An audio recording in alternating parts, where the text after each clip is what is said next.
Alger la Blanche ou Alger la Méditerranéenne est fin prête pour accueillir la 7e édition des Jeux méditerranéens. Le premier événement sportif de l'Algérie indépendante.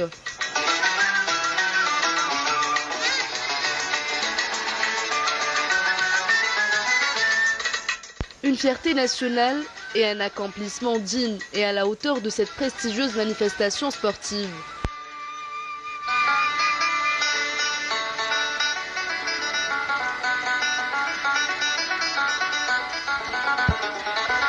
Nous sommes le 23 août 1975 en Algérie, plus précisément à Alger, au complexe olympique Mohamed Boudiaf. Le stade du 5 juillet est archi-comble pour cette première journée ou pour la cérémonie d'ouverture de la 7e édition des Jeux méditerranéens.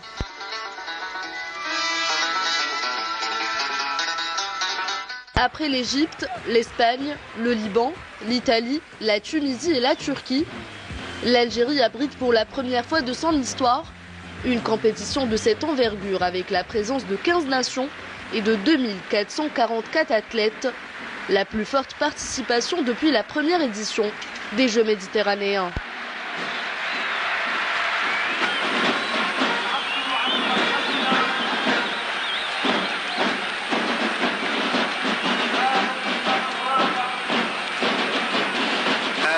الدورة السابعة للألعاب البحر الأبيض المتوسط ألعاب المودة والسلام في بحيرة الأمن والأخوة والتضامن وتدعيم السلام. Et l'Algérie frappe fort avec ses belles réalisations en termes d'infrastructures, la cité olympique d'Alger et ses installations jamais égalées depuis pour ce type d'événement. Ce qui paraissait impossible pour certains n'était qu'un projet militant pour les Algériens qui ont réussi à concrétiser tous leurs efforts pour être prêts le jour J. D'ailleurs, les installations sportives algériennes pour les Jeux d'Alger ont tellement impressionné l'ensemble des délégations étrangères que beaucoup d'entre elles ont encouragé l'Algérie à présenter sa candidature pour l'organisation des Jeux olympiques de 1984.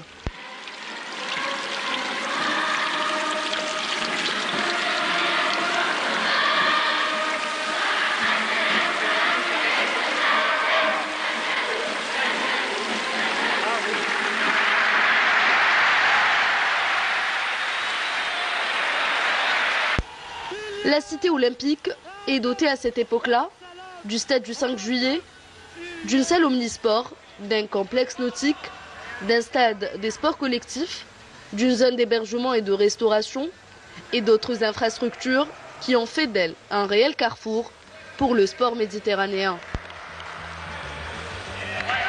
Seule une abnégation, une résilience et un travail sans relâche permettent d'arriver à ce genre de résultats exceptionnels.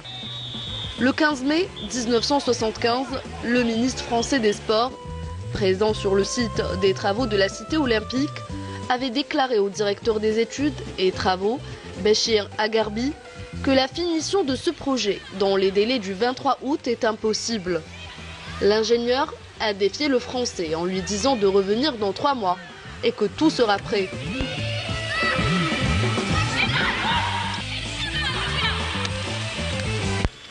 Une expérience vécue pour réaliser une construction dite impossible, grâce à une attitude algérienne et une volonté de faire.